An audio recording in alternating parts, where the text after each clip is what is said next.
রাখবেন নাকি বিদ্যুৎ? আপনি বলেছেন গান শুনবেন আর আমি গান গাবো না, তা তো হইতেই পারে না। একটা ভুলের কারণে পুলিশে ধইরা নিয়া আমার ডিম থেরাপি দিতাছে। মমতাজ আপা আর বেচবে না কারেন্ট, এই সংসদে এসে গাইবে না আর গান। সংসদকে কলঙ্কিত করতে এই মমতাজ আপার অনেক অবদান। জনগণ তাদের ন্যায্য ভোট দিয়ে যে সংসদে একটা এমপি হিসেবে পাঠাতো প্রত্যেকটা উপজেলা থেকে, সংসদে যে আমাদের মনের কথা বলবে, আমাদের কি সমস্যা আছে সেই সমস্যার কথা বলবে, বাংলার জনগণ যেন ভালো থাকে সেই কথা বলবে। আর এই মমতাজ সে সংসদে গিয়ে কি করত? এই মমতাজ সংসদকে কলঙ্কিত করত। মমতাজ গাইবে না আর গান। সে বলেছিল ফেরি করে বিদ্যুৎ বেচবে, মানুষের নাকি বিদ্যুৎ আর লাগবে না, বিদ্যুৎ নেবেন বিদ্যুৎ বলে সে চিল্লাই বেড়াবে। কোথায় কোথায় সে মমতাজ? একটা জিনিস আপনারা শিক্ষা নেবেন, সেটা হচ্ছে ক্ষমতা কোনো সময় চিরস্থায়ী হয় না, ক্ষমতা হয় ক্ষণস্থায়ী। এখান থেকে আপনারা শিক্ষা নেবেন। আপনারা যে সংসদকে কলঙ্কিত করেছেন, আপনারা যে সংসদকে কলঙ্ক করে ছেড়েছেন, যে সংসদে যে নাট্য গান পরিচালনা করেছেন, যে সংসদে যে আপনারা অশ্লীল বেহাপনা অগ্নিভগ্নি করেছেন, সবাই পালানোর সুযোগ পাইলেও এই মমতাজ কোনো সময় পালানোর সুযোগ হয়তো বা পায়নি। সে যদি পাইতো সে ইন্ডিয়া কেন, ইন্ডিয়ার আরো ওই পাশে চলে যেত।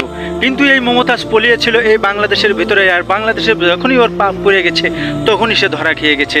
আর মমতাজ এখন জেলখানাতেই ভর্তি আছে, তার পাপের সাজা তাকে নিতেই হবে। এই বিনা ভোটের মমতাজ এমন কিছু হয়ে গিয়েছিল, মনে হচ্ছিল যে জনগণ ওকে ভোট দিয়ে সংসদে পাঠিয়ে দিয়েছে, যা ইচ্ছা তাই সংসদে গিয়ে করবে, অগ্নিভগ্নি নাচ যত যা অশ্লীল বেহাপানা সবচেয়ে করবে।